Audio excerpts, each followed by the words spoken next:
Welcome back, you gorgeous weirdos. Good morning, good afternoon, good evening. I'm so glad you're here. So I had a request. Actually, I've had this a few times, but I've never had the balls to try it. I had a request to try and build an extension using only dip powder and dip liquids. So we're going to get into that today and see if it works. These are the forms I'm going to use. I think they're from either Amazon, Temu, Shein. I don't know. They're super cheap. I am going to try and get this on my nail. Okay, so fitting the form, there's the center line right here. I'm going to try and line that line up with the center of my nail. That way I know the form is pretty much on straight. And you want to make sure that it is as flush to your nail as possible. I find that to be key when doing any kind of extension with a form. I don't like the way these flaps are on my finger, so I'm not going to put them on my finger. If you're more comfortable wrapping this thing around your finger, go for it. But this is what we're looking like. That went pretty smoothly, smoother than I thought it was going to go.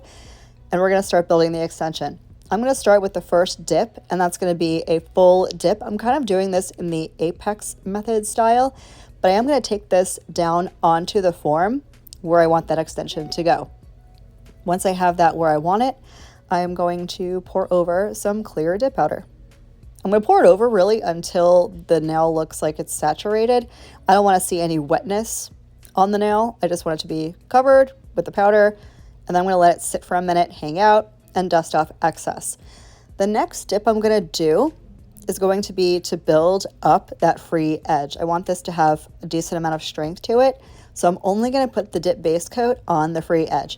Mind you, I have never done this before. This is totally experimental.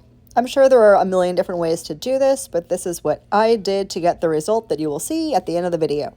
So again, base only on that free edge area. I'm going to pour over the clear dip powder till that nail is completely saturated. I don't even think I'm using the right word. Absorbed. That's what I was looking for. I'm going to let the base absorb all of that powder before I dust off excess.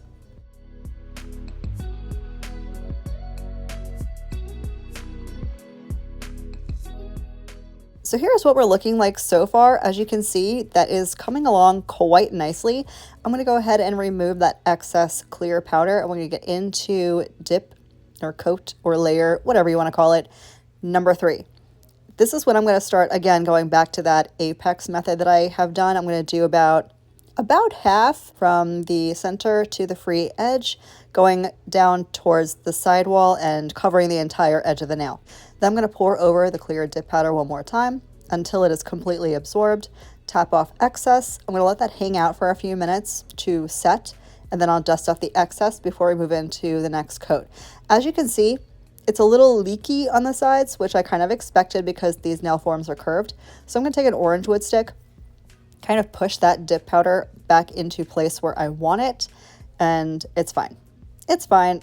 Just put it where you want it and it'll be fine. We're going to clean everything up later with a file. It's not going to be a lot, I promise. This is pretty easy and pretty quick to do. So if you've tried this before, let me know. Or if you are going to, let me know down below.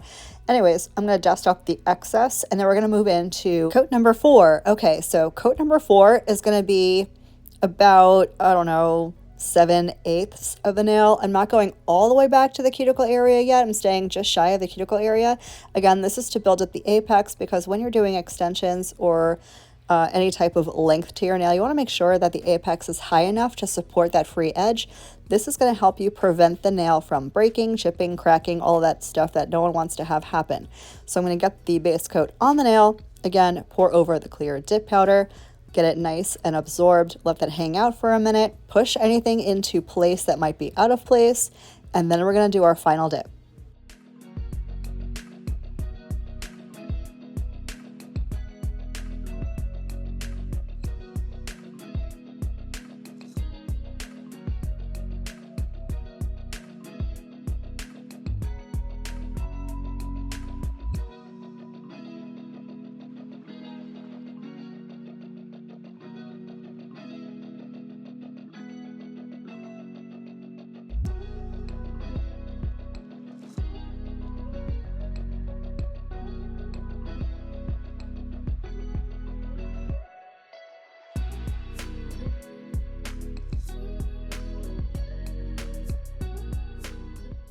So again, here's what we're looking like. And now let's get into the final dip from cuticle to free edge. Tie your nail, covering, of course, that extension, making sure everything has a good amount of thickness to it. And I'm going to show you all the things at the end. These are not super bulky. They are not thick, especially near the cuticle area. This actually, for a first time, I think this came out pretty darn good, but you guys will have to weigh in down below. So I got the dip across the entire nail, pouring over that clear dip powder for the last time, making sure everything is well absorbed and set before I dust off any excess. Again, I will nudge anything into place that might be out of place because that's going to make life easier for you and for me later on when it comes to filing. I'm going to let this hang out before I dust off the excess, and then I'm going to activate. Once I activate, I'm going to let it sit and hang out for a minute, like a few minutes, because we have so many layers of that dip. I'm going to go heavy on the activator. I want to make sure that this dip is completely cured before I file it, but I'm going to do something that you super don't have to do. This was, again, first time I'm doing this, so trial and error, right? I felt like the extension was a little flat for my liking. So I'm going to take off the form prematurely while this is still setting and hardening. And I'm going to try to get the C curve a little bit more pronounced by giving it a gentle squeeze on the sides. I'm going to show you how I do it. I'm not editing anything out. As you can see, that is looking pretty sturdy and strong. We're going to let it sit and dry. So as mentioned, I'm taking this off prematurely. It's pretty much hardened. It has maybe like a minute left to go, but I'm going to very gently and very carefully extract this form from underneath the nail. It is difficult. You don't want to go ripping this off because you're likely going to rip off the extension. So I'm being super gentle, and I'm just going to separate the dip powder from that form and take off the form. That's all I'm doing. Once I have this off, I'm going to let it sit and hang out for the rest of the time after I give it a little pinch and a squeeze. And then we're going to get into filing.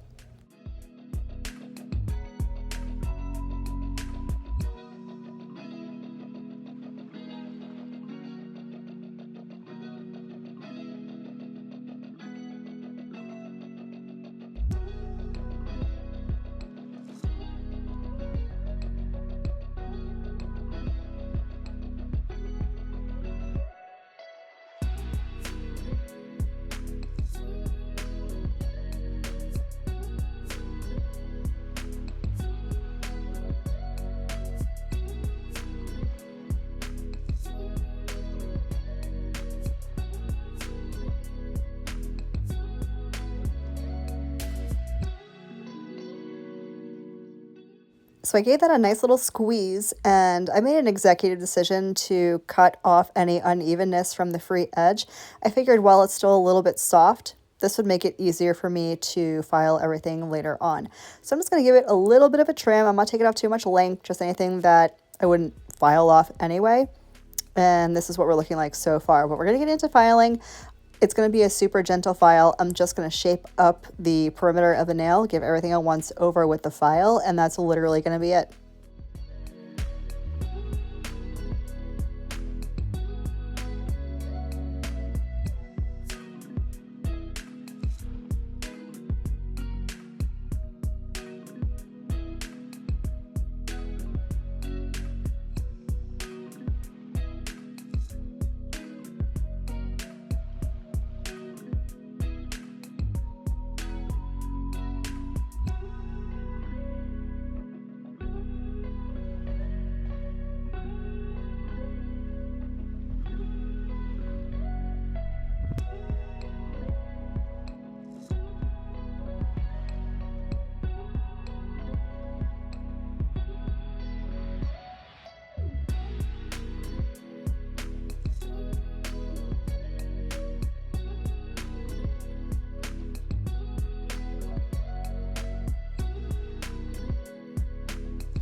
All the filing is done, and this is what we're left with. This came out so much better than I thought possible.